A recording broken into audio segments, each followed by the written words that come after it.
Hello everyone. देखिएगा, redox में अपन ने लास्ट क्लास में equivalent weight, atomic weight, molecular weight determine करने के मेथड पढ़ लिए थे, क्वेश्चन कर लिए थे खूब सारे। न्यूमेरिकल आना अगर आएगा तब तो ठीक है। आज अपन पढ़ने जा रहे हैं एस्टिमेशन ऑफ एलिमेंट, तत्वों का आकलन कैसे किया जाता है। तत्वों का आकलन कैसे किया जाता है, estimation of element. Estimation of element, तत्वों का आकलन कैसे किया जाता है।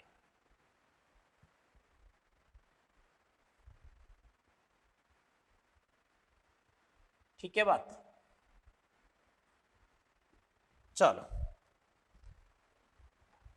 मैं कुछ फॉर्मूले लिखने वाला हूं। ठीक है, मैं कुछ फॉर्मूले लिखने वाला हूं। उससे आपको, जैसे मैं जस्ट छोटा सा एग्जांपल लूंगा, उसके बाद आपको एक फॉर्मूला लिख के समझा दूंगा। ठीक है, एक मैं फॉर्मूला लिख के समझा दूंगा। अगर जैसे मैंने आपसे ये बोला, सुनना बात को ढंग से, मैं अगर आपसे ये बोलता हूं कि ये अपने पास CH4 है, ये अपने पास क्या बन रहा है, CH4। तो इसमें कार्बन कितना है 12, हाइड्रोजन कितना है 4। कार्बन 12 ग्राम है, हाइड्रोजन 4 ग्राम है। ठीक है, अगर मेरे को ऐसा बोला जाए कि 64 ग्राम, अगर 64 ग्राम ये यौगिक था, 64 ग्राम ये यौगिक है CH4 वाला, तो इसमें कार्बन का प्रतिशत कितना होगा। तो मैं कहूंगा अगर 16 ग्राम होता है तो 16 में कार्बन कितना होता है 12, एक में कितना होगा 12/16, यही बात होगी। इंटू 64 ग्राम अगर यौगिक है, इंटू 64 ग्राम अगर यौगिक है, तो अपन को मालूम चल जाएगा 48 ग्राम हो गया कार्बन का द्रव्यमान। कार्बन का द्रव्यमान कितना हो गया 48। ये कार्बन का द्रव्यमान आ गया 48। बोलो, अगर कार्बन का द्रव्यमान आ गया 48 ग्राम, डिवाइड बाई 64 ग्राम का सैंपल लिया, इंटू मल्टीप्लाई बाई 100 किया, तो 75% आ जाएगा, है ना। तो मैंने क्या किया, कार्बन का द्रव्यमान, कार्बन का द्रव्यमान कौन से कंपाउंड में, CH4 में, तो उसका मॉलिक्यूलर वेट। फिर वापस इधर कार्बन का द्रव्यमान देखा, 12/16 इंटू कार्बन का द्रव्यमान कितना आएगा 48 ग्राम आया, डिवाइड बाई यौगिक का, मल्टीप्लाई बाई 100। तो मैं देखो बताना क्या चाह रहा हूं अल्टीमेटली, सुनना बात को, सुने बात को, सुने। अगर मेरे से ऐसा पूछा जाए, ठीक है, मेरे से अगर पूछे जाए एस्टिमेशन ऑफ एलिमेंट से रिलेटेड प्रॉब्लम, तो देखो क्या क्या आने वाला है, क्या क्या फॉर्मूले बनने वाले हैं। पहला, परसेंटेज ऑफ हाइड्रोजन, तो वो बोलेगा वाटर बनाए, तो वाटर में हाइड्रोजन कितना होता है 2 ग्राम, और वाटर का द्रव्यमान कितना होता है 18, इंटू जल का द्रव्यमान, इंटू जल का द्रव्यमान, अपोन में क्या आ जाएगा कार्बनिक यौगिक का द्रव्यमान, इंटू क्या कर देंगे अपन 100, इंटू क्या कर देंगे 100। दो H2O में मेरे को हाइड्रोजन का द्रव्यमान ज्ञात करना, मेरे को बोल दिया इतने ग्राम कार्बनिक यौगिक से इतना ग्राम H2O बनता है। ठीक है, तो मैं क्या करूंगा, 18 ग्राम अगर जल होता है तो 2 ग्राम क्या होता है हाइड्रोजन, तो 2/18 क्या आ गया जल का, हाइड्रोजन का द्रव्यमान आ गया जल में, इंटू जल का द्रव्यमान करोगे तो ये पूरा हाइड्रोजन का द्रव्यमान आ गया बटा यौगिक का द्रव्यमान, इंटू क्या हो जाएगा 100। अभी मैं समझा दूंगा आगे। और परसेंटेज ऑफ कार्बन चाहिए, CO2 के रेफरेंस में बात करेगा, तो CO2 में कार्बन कितना होता है 12/44 इंटू CO2 का द्रव्यमान बटा कार्बनिक यौगिक का द्रव्यमान बटा यौगिक का द्रव्यमान इंटू 100। अगर मेरे से ऐसा पूछा जाए परसेंटेज क्लोरीन का, AgCl बन रहा है तो क्लोरीन होता है उसमें 35.5, AgCl का अणुभार होता है 143.5, इंटू इधर लिख दूं AgCl का द्रव्यमान बटा यौगिक का द्रव्यमान, AgCl का द्रव्यमान अपॉन यौगिक का द्रव्यमान इंटू 100। अगर मेरे को ऐसा पूछा जाए परसेंटेज ऑफ ब्रोमीन कितना होगा, तो ब्रोमीन 80 होता है, AgBr बना तो 188 इंटू AgBr का द्रव्यमान, ये तो फिक्स है जिसके रेस्पेक्ट में बात कर रहे हो, अपॉन यौगिक का द्रव्यमान इंटू 100। ये फॉर्मूले बनते जा रहे हैं, देख लो। अब समझ में आ रहा है, कुछ आइडिया चल रहा है। परसेंटेज आयोडीन, आयोडीन का AgI बनेगा तो यहां पे लिख दो AgI का द्रव्यमान अपॉन में यौगिक का द्रव्यमान इंटू 100। AgI में आयोडीन कितना है 127 और ये टोटल मिलाकर कितना हो गया 235 हो गया। सिमिलर वे में परसेंटेज ऑफ सल्फर चाहिए तो बेरियम सल्फेट बनेगा, क्या बनेगा, बेरियम सल्फेट का द्रव्यमान अपॉन में यौगिक का द्रव्यमान, यौगिक का द्रव्यमान इंटू क्या करना है 100। तो बेरियम सल्फेट में बेरियम का तो हो गया 137 और इनका हो गया 233। ठीक है बात। 7 नंबर परसेंटेज फॉस्फोरस का पूछ ले तो, फॉस्फोरस का पूछेगा तो देखो क्या करना है, मैग्नीशियम फॉस्फेट बनाना है Mg3PO4 होल्ट वाइज का द्रव्यमान अपॉन यौगिक का द्रव्यमान इंटू 100। मैंने बहुत सिंप्लीफाई करके लिख दिया है। अब मैग्नीशियम फॉस्फेट में फॉस्फेट है 2 तो फॉस्फोरस है 2, 31 का डबल 62। ठीक है, इसका अणुभार लिख लो, मैग्नीशियम का 74 हो गया 72 और 71 का डबल 31 का डबल हो गया 62। ठीक है, और 64 का डबल हो गया 128, 128 और 2 130, 262, 262 ये हो जाएगी। नाइट्रोजन मेथड के नहीं लिखे, नाइट्रोजन के मैंने मेथड नहीं लिखे। ठीक है, तो उनको कैसे टैकल करेंगे वो देखते जाना आपको,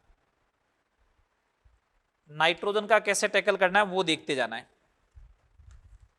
चलिएगा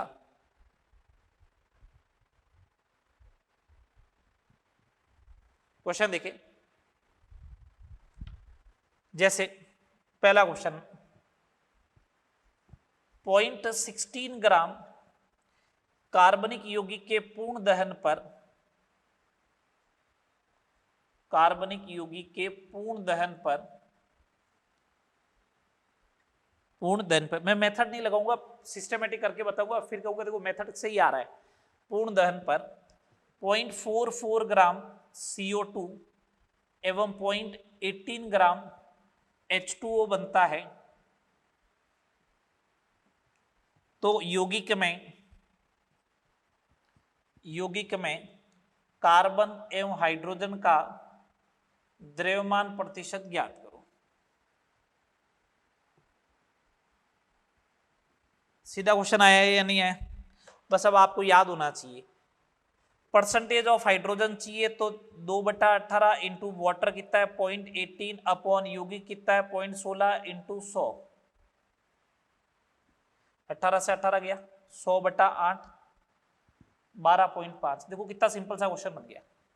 जबकि एस्टिमेशन ऑफ एलिमेंट सबसे टफ टॉपिक माना जाता है कि देखो फॉर्मूले लिख दिए, फॉर्मूले अप्लाई करते जाओ, यही क्वेश्चन आने हैं। परसेंटेज ऑफ कार्बन चाहिए तो 12/44, CO2 ही तो बनी है तो 12/44 इंटू 0.44 अपॉन 0.16, पॉइंट से पॉइंट उड़ा दो इंटू 100 कर दो, ये हो जाएगा 12/16 इंटू 100। कितना परसेंटेज आ जाएगा 75%। हाँ या ना बोलो। ठीक है, तो ये दोनों फॉर्मूले हो गए, इनसे रिलेटेड क्वेश्चन हो गए, हटा दूं अब इनको। तो कार्बन हाइड्रोजन का दोनों का हो गया। अब मेरे से अगर इसमें पूछे कि इसमें हाइड्रोकार्बन है क्या, हाइड्रोकार्बन तो नहीं है। हाइड्रोकार्बन होता तो कार्बन प्लस हाइड्रोजन मिला के 100 हो जाना चाहिए था, वो हुआ नहीं, वो हुआ नहीं है। ठीक है, चलो अगली प्रॉब्लम देखो। परसेंटेज Cl, Br और आयोडीन के ऊपर तीनों में से एक क्वेश्चन देख लो, कोई भी आप।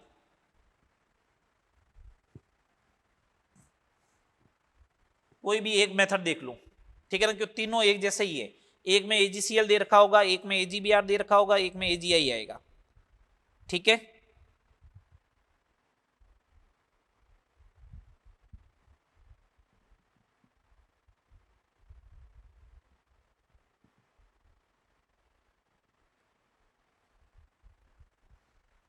सेकेंड नंबर क्वेश्चन इधर ही लिख रहा हूं, चलो इधर लिख देते हैं।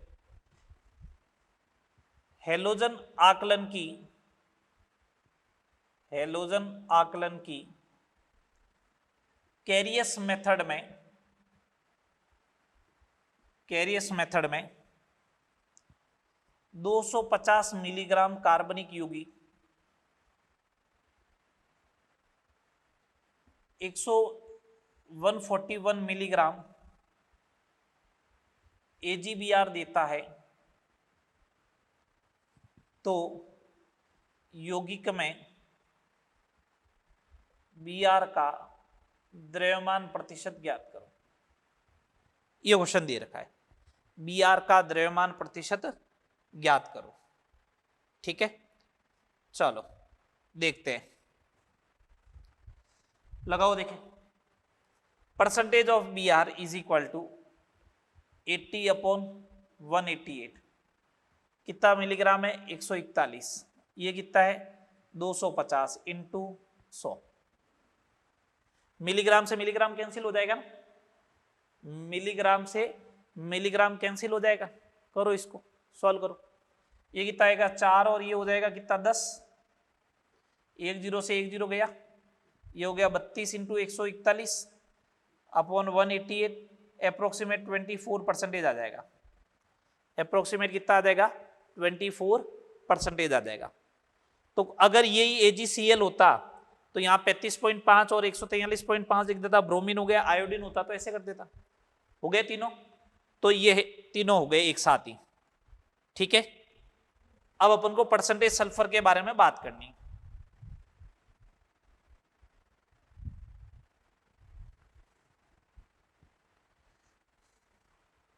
तीनों का एक जैसा ही क्वेश्चन बनेगा। परसेंटेज सल्फर के बारे में बात करनी है, तो देखो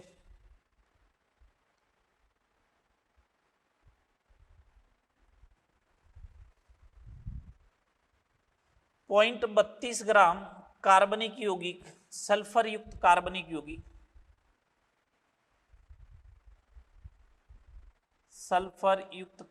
यौगिक, H2SO4 बनाता है।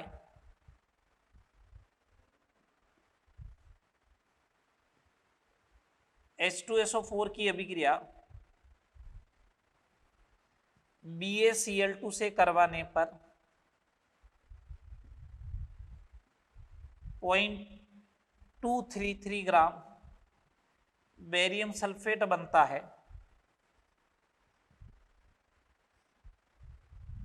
तो कार्बनिक यौगिक में सल्फर का प्रतिशत ज्ञात करो। सल्फर का प्रतिशत ज्ञात करना, तो percentage sulphur is equal to 32/233 into barium sulphate upon में 0.32 इंटू 100। सॉल्व कर लो, 10% आ जाएगा। ठीक है, बात हो गए। 3 क्वेश्चन बोलो, ये हो गए। इसी टाइप से मैग्नीशियम फॉस्फेट का दे रखा होगा तो फॉर्मूला ही लगाना है। ये तो फॉर्मूले लगाने, ये 3 क्वेश्चन तो बहुत सिंपल है, बहुत सिंपल है। इनसे आगे वाले क्वेश्चन भी सिंपल होंगे, बस थोड़ा सा उसके अंदर फॉर्मूला नहीं लगेगा, आपको थोड़ा दिमाग लगाना पड़ेगा। ठीक है, कैसे कैसे देखो, नाइट्रोजन की कैलकुलेशन का मेथड पढ़ रहे हैं अब।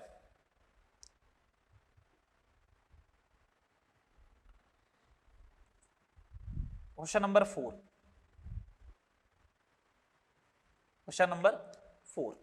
क्या कह रहा है क्वेश्चन नंबर 4?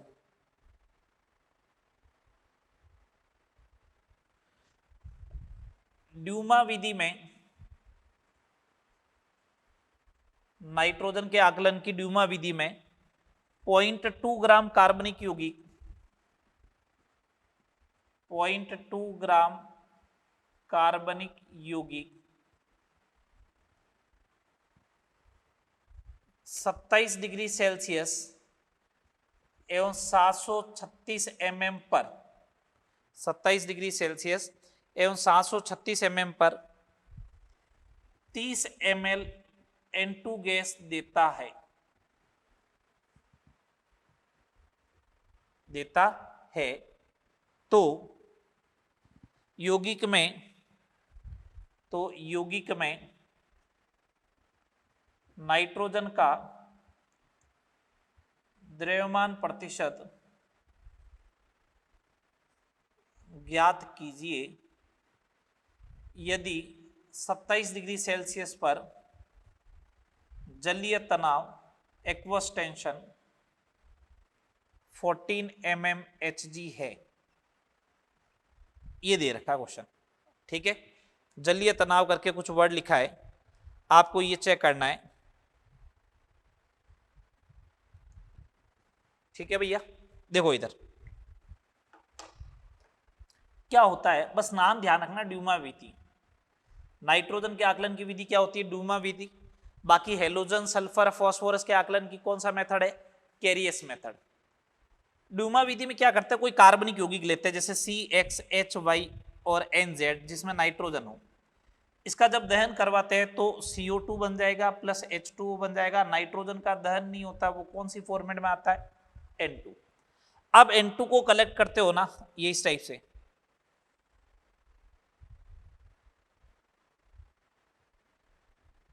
ये N2 को जब आप कलेक्ट करते हो ये इस टाइप से, ये नाइट्रोजन गैस के बबल है, यहां पे कलेक्ट कर रहे हो, तो ये ओवर दी वाटर होता है। जल के ऊपर आप उसे क्या करते हो, एकत्रित करते हो। तो जल के ऊपर करोगे तो यहां पे जल की वाष्प भी होगी, यहां पे क्या होगी, जल की वाष्प भी होगी। अपन नेक्स्ट चैप्टर में पढ़ेंगे, जल होता है तो उसका वाष्प दाब होता है, जिसको अपन इस वाले क्वेश्चन में क्या बोलते हैं, जलीय तनाव। ये जलीय तनाव होगा। तो जब यहां पे गैस कलेक्ट होती है, यहां पे टोटल प्रेशर जो होता है वो एक तो नाइट्रोजन की वजह से होता है प्लस एक जलीय तनाव होता है। मेरे को अगर प्रेशर ऑफ नाइट्रोजन चाहिए तो 736 माइनस 14, ये कितना हो जाएगा, 722 mm ऑफ Hg हो जाएगा। ये नाइट्रोजन का आ गया। अब आप एक काम करो, PV इक्वल टू nRT लगा दो, अपना आंसर आ जाएगा। कैसे, प्रेशर कितना हो गया, 722 बट्टा 760, ATM में कन्वर्ट करना पड़ेगा ना, mm ऑफ Hg को ATM में कन्वर्ट करोगे तो कितना आएगा, 760 से डिवाइड करना पड़ेगा। वॉल्यूम कितना दे रखा है, 30 ml मल्टीप्लाई बाई 10⁻³ लीटर में कन्वर्ट कर दिया। ये नाइट्रोजन का मास लेके आना, divide by 28 molecular weight, 1/12 into 300, r की वैल्यू 1/12 ले लेना, टेम्परेचर को केल्विन में कन्वर्ट कर देना। तो ये नाइट्रोजन का मास आ जाएगा 28 इंटू 722 इंटू 30 इंटू 10⁻³ अपॉन में 760 इंटू, ये हो जाएगा 25, ये लो 25 आ गया 25। इसको आप सॉल्व कर ले। परसेंटेज ऑफ नाइट्रोजन, नाइट्रोजन का द्रव्यमान बटा यौगिक का द्रव्यमान बटा यौगिक का द्रव्यमान इंटू क्या करना है, 100। नाइट्रोजन का द्रव्यमान कितना आ गया, ये लो,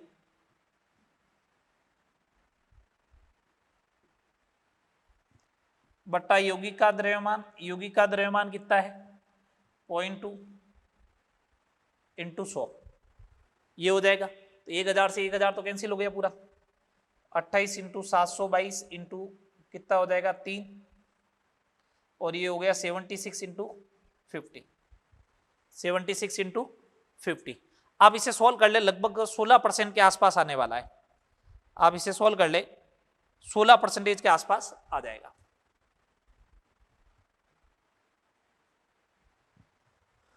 इसमें कैलकुलेशन आपको थोड़ी बहुत देखनी पड़ेगी, या अप्रोक्सीमेट रफली आइडिया ले लेना। मैं तो रफली आइडिया बता देता हूं, जैसे ये 10 हो जाएगा, ठीक है, ये 1/2 हो जाएगा, तो 5 इंटू 3 कितना 15-16 के आसपास रफली आइडिया ले लेना चाहिए, ठीक है। चलो नेक्स्ट क्वेश्चन देखें। नाइट्रोजन के एस्टिमेशन का एक मेथड और दे रखा है,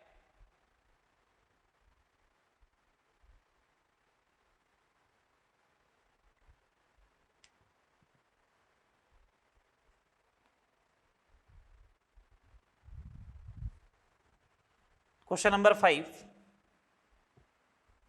नाइट्रोजन के आकलन की जेल्डाल मेथड, आकलन की जेल्डाल विधि में,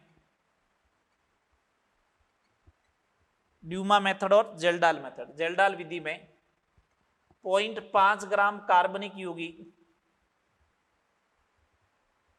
0.5 ग्राम कार्बनिक यौगिक से प्राप्त अमोनिया गैस NH3 गैस के पूर्ण उदासीनीकरण के लिए,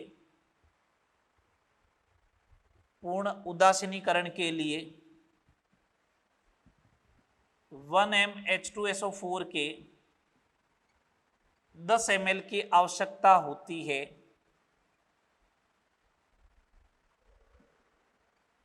तो नाइट्रोजन का द्रव्यमान प्रतिशत ज्ञात करो। यही बात हुई, ये क्वेश्चन है। नाइट्रोजन का क्या कैलकुलेट करना है आपको? द्रव्यमान प्रतिशत।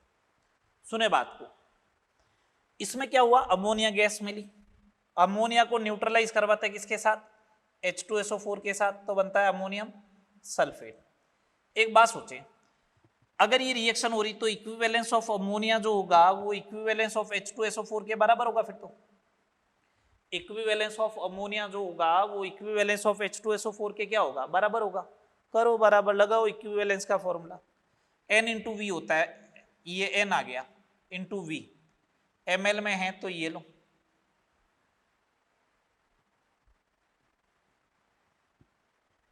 ये आ गया, ये इक्विवेलेंस आ गया। इक्विवेलेंस क्या होता है? मास अपॉन इक्विवेलेंट वेट, तो मास आ जाएगा, इक्विवेलेंट वेट 17 ही होता है।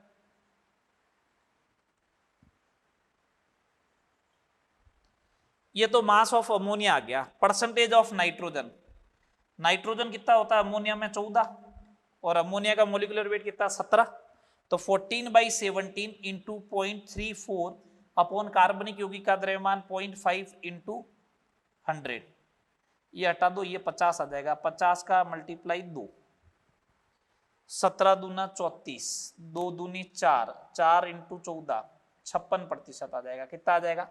56%। ये फॉर्मूला समझ में आया ना? ये उसी टाइप से कैलकुलेट किया गया है जैसे H2O के लिए अपन लिखते थे 2/18 इंटू जल का द्रव्यमान, तो नाइट्रोजन का द्रव्यमान बटा अमोनिया का द्रव्यमान हो गया 14/17 इंटू अमोनिया का द्रव्यमान और कार्बनिक यौगिक का। आया समझ में? ये तो बहुत सिंपल सा क्वेश्चन है जेल्डाल मेथड का। ठीक है, आगे देखो, आगे देखो, ये क्वेश्चन मॉड्यूल का ही क्वेश्चन बता रहा हूं, मॉड्यूल का ही क्वेश्चन बता रहे हैं आपको।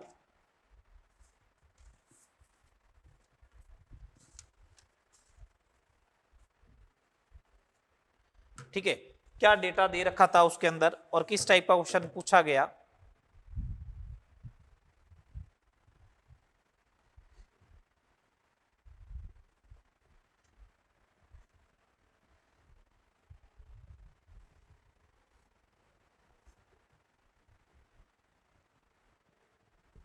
ठीक है, ये नाइट्रोजन के एस्टिमेशन के मेथड हो गए, डूमास मेथड और जेल्डाल मेथड। एक क्वेश्चन और देख लो जेल्डाल मेथड के ऊपर,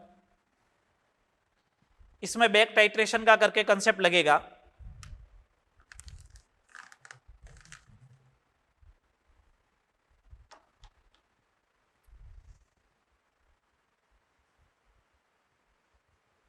जेल्डाल विधि में जेल्डाल विधि में 1.4 ग्राम कार्बनिक यौगिक, 1.4 ग्राम कार्बनिक यौगिक से प्राप्त अमोनिया गैस, प्राप्त ammonia gas M/10 sulphuric acid, sulphuric acid के 60 ml को अवशोषित करती है, मतलब रिएक्शन करेगी, अवशोषित करती है। आदिकीय अम्ल, मतलब अम्ल एसिड में आदिकीय अम्ल के पूर्ण उदासीनीकरण के लिए पूर्ण उदासीनीकरण के लिए, पूर्ण उदासीनीकरण के लिए m/10 NaOH के 20 ml की आवश्यकता होती है तो यौगिक में नाइट्रोजन का प्रतिशत ज्ञात करो। ठीक है, ऑप्शन क्या क्या दिए, 3, 5, 6, 10।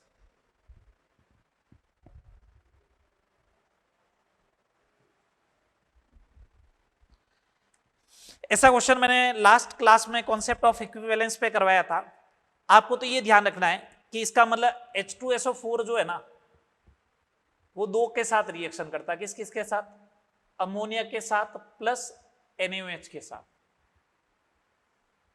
तो ऐसा बोल दूं क्या कि equivalence of ammonia plus equivalence of NaOH is equal to equivalence of H2SO4। ये होगा equivalence of ammonia plus equivalence of NaOH is equal to equivalence of H2SO4।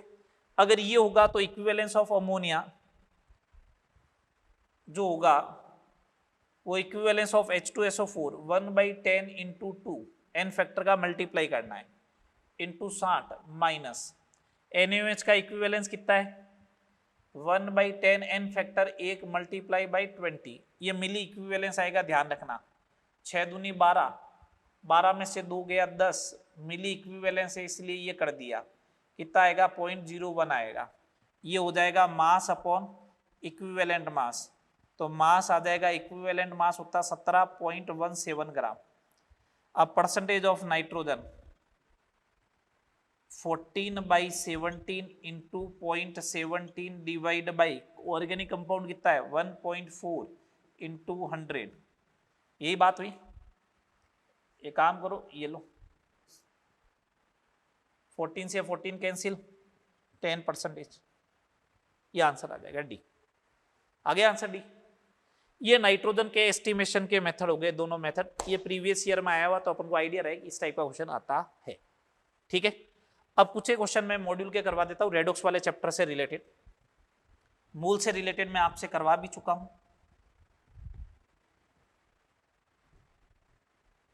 मूल से रिलेटेड क्वेश्चन मैं आपको करवा भी चुका हूं मॉड्यूल के।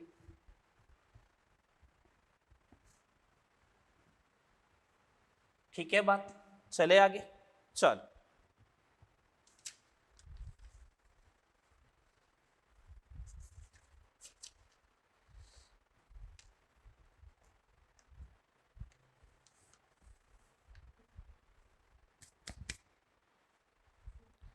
दो बहुत सिंपल सिंपल सा आ रखे। मैं स्टेज 4 ले रहा हूं सबसे पहले। Stage 4 part 1।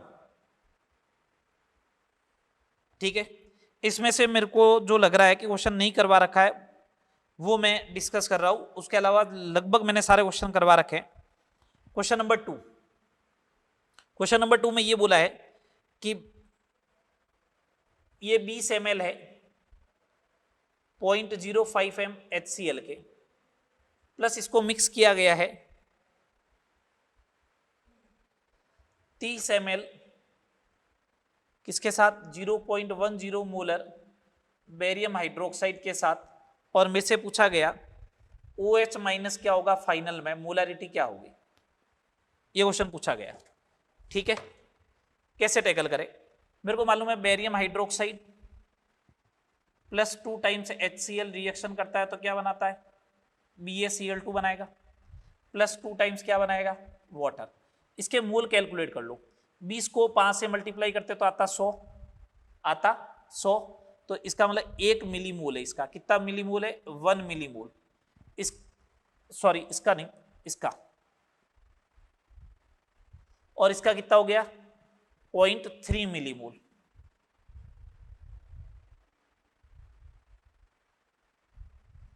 यही बात हुई क्या? 20 इंटू 5,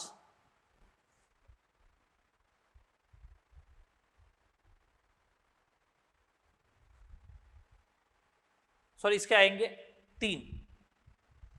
3 मिलीमोल। हाँ, इसके एक के लिए इसका 2 चाहिए, तो लिमिटिंग रिएजेंट तो ये होगा, तो इसका मतलब ये कंप्लीटली कंज्यूम होगा, ये कंप्लीटली कंज्यूम होगा, तो ये लास्ट में बचेगा 0।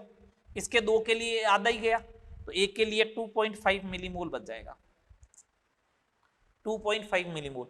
इधर OH है नहीं, OH इधर है नहीं, तो मेरे को OH माइनस के मोल कितने मिलेंगे, 2 इंटू 2.5 अपॉन टोटल वॉल्यूम कितना हो गया 50, 5/50 0.1 m आ जाएगा। OH माइनस कितना आ जाएगा 0.1 m। ठीक है बात। चलो ये तो हो गया क्वेश्चन नंबर 2। उसके बाद आप क्वेश्चन नंबर देखिए सीधा, आगे देखिए, आगे देखिए क्वेश्चन नंबर 14 देखिए, बहुत शानदार क्वेश्चन है ये, बाकी मैंने सारे करवा रखे हैं। ये बोल रहा है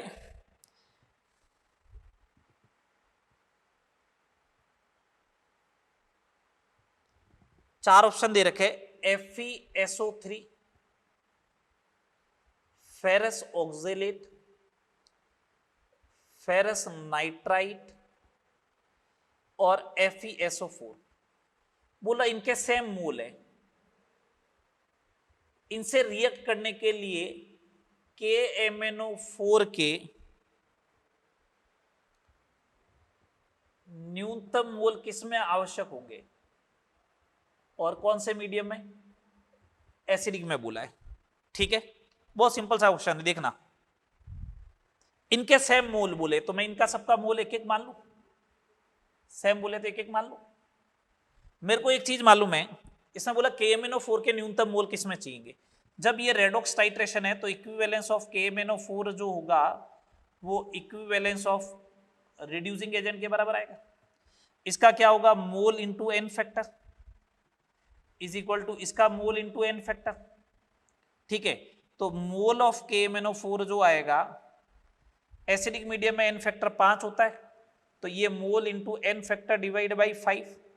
अगर मेरे को ये लिस्ट लेके आना, ये वाली वैल्यू न्यूनतम लेके आनी है, तो यहाँ का एन फैक्टर क्या होना चाहिए, न्यूनतम होना चाहिए।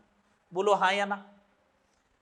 अगर ये वाली वैल्यू न्यूनतम लेके आनी है तो ये एन फैक्टर क्या होना चाहिए, न्यूनतम, क्योंकि ये तो एक फिक्स है, 1/5 तो फिक्स आ रहा है। अगर ये एन फैक्टर न्यूनतम होगा तो इसके मोल भी क्या आएंगे, न्यूनतम आएंगे। मैं एन फैक्टर कैलकुलेट करने की कोशिश कर रहा हूं। इसका मतलब ये +2 में है, ये +2, ये +2 में है, सल्फेट का कुछ नहीं हुआ तो +3 में जाएगा, एन फैक्टर 1 आएगा। ये लो, फेरस नाइट्रेट है, फेरस नाइट्रेट है तो फेरिक में जाएगा, एक तो +3 में। नाइट्राइट जो है वो नाइट्रेट में जाएगा, तो एन फैक्टर कितना होगा, एक तो 1 आ जाएगा +2 से +3 वाला। यहाँ पे कितना है +3, यहाँ पे +5, तो 2 × 2 5 आएगा। फेरस ऑक्जेलेट कैलकुलेट कर चुके हैं, फेरिक ऑक्जेलेट में जाएगा +CO2 में जाएगा, 1 + 2 = 3। FeSO3, Fe के ऊपर +2 है, SO3 के ऊपर -2 है, तो +2 वाला जाएगा +3 में, सल्फाइट जाएगा सल्फेट में, तो एक तो यहां आ गया, और 4, 2 × 2 5। एन फैक्टर मिनिमम किसका है, इस वाले का। ठीक है, समझ में आया। चलो आगे बात करते हैं, आगे बात करें। अरे बहुत सिंपल सिंपल से क्वेश्चन आते हैं। अब देखो ये दे रखा है पार्ट बी का, एक ही क्वेश्चन डिस्कस कर रहा हूं, मैंने सारे करवा रखे हैं। पार्ट बी का ये क्वेश्चन डिस्कस कर रहा हूं, जैसे बोला कौन सा रेडॉक्स रिएक्शन का एग्जांपल है।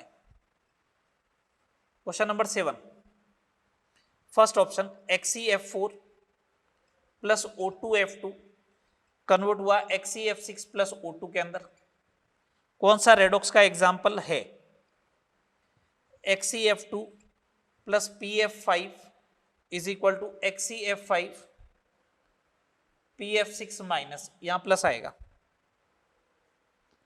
XeF6 + H2O XeOF4 + HF, XeF6 + H2O XeO2F2 + HF। ये दे रखा ऑप्शन, ठीक है। फिर आगे भी बात करेंगे फर्स्ट स्टेज से रिलेटेड क्वेश्चन की भी।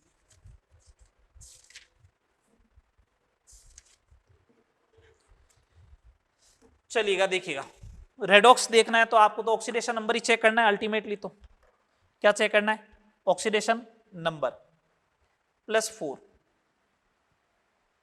+6, ऑक्सीडेशन नंबर इंक्रीज हो गया, +1 0, इंक्रीज डिक्रीज, रेडॉक्स है। पहला ही एग्जांपल हो गया, पहला ही एग्जांपल हो गया, आपका काम चल गया, ठीक है बात। बाकी दूसरे में नहीं होगा, +2 है, +5 है, यहां पे भी +2 +5 ही है, +6 है, ये देखो +6 ही है। H2O जो था वो -2 था, यहाँ पे भी -2 ही है, ठीक है। +6, यहाँ पे +6 ही है, फर्स्ट ही आंसर आ गया, ठीक है बात। चलो आगे देखो,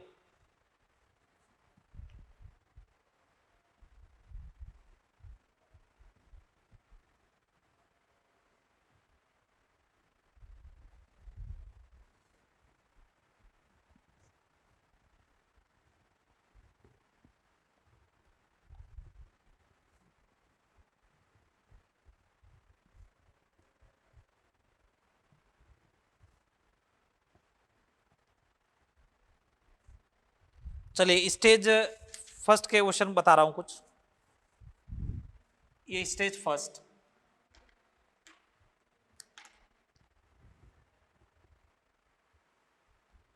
ठीक है। देखिए क्वेश्चन नंबर कौन सा बता रहा हूं, जो बिल्कुल अब मेरे को लग रहा है, वोल्टेज वाले क्वेश्चन मत करना भैया अभी, है ना, वो मैंने बोला है आपको कि वहां पे कर पाएंगे इलेक्ट्रो में। जैसे ये क्वेश्चन दे रखा है 80 नंबर, बोला ये AX है प्लस B HPO3 है प्लस C कन्वर्ट हुआ है C of the HXO3 plus D of the PO plus H2O है। तो बोला है कि ABCD की वैल्यू क्या होगी, इस ABCD की वैल्यू क्या होगी। मैंने कहा ना बैलेंसिंग में ऐसा आता है, एक ही लाइन में बैलेंस कर देंगे अपन। मैं पहले रिएक्शन लिख देता हूं, वापस मैं रिएक्शन लिख देता हूं, या हटा दिया जाए इन ABCD को। ये लो ऑक्सीडेशन नंबर लिखो, पहला काम 0 +5 +5 और प्लस का 2, फर्स्ट टाइप की रेडॉक्सी दिख रही है मेरे को। 0 से +5 गया, 5 की टोपी, इसकी टोपी आई 3 की, तो 5 इधर लगा दो, 3 इधर लगा दो, आपका काम तो हो गया पहली बार में, ठीक है। 3X है तो ये 3 लगा दो, और 5P है तो ये 5 लगा दो, बस काम हो गया। अब H2 ही बैलेंस करना है, इधर कितने 5H है तो यहाँ 3H है तो यहाँ 1 H2 आएगा। रिएक्शन बैलेंस है, रेंडमली चेक करना चाहो तो ऑक्सीजन को चेक कर लो, 5 या 15 9 5 14 और 1 15, हो गई बैलेंस। मैंने कहा था ना एक एक लाइन के क्वेश्चन बनेंगे बैलेंसिंग ऑफ रेडॉक्स के, देख लो ये आया, नया था बिल्कुल अपने लिए। चले आगे देखें, आगे देखो, कर लोगे इस टाइप के बैलेंसिंग के, ठीक है। आगे देखो,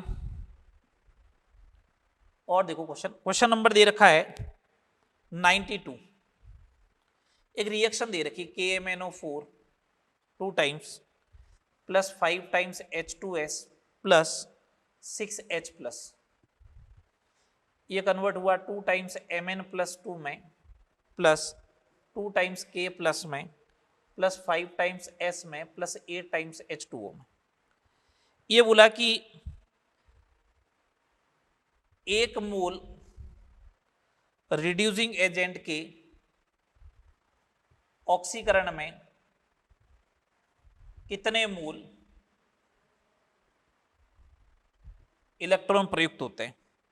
ऑप्शन दिया 2 5 10 और लास्ट 1 मोल, इस टाइप के क्वेश्चन दे रखे हैं, ठीक है।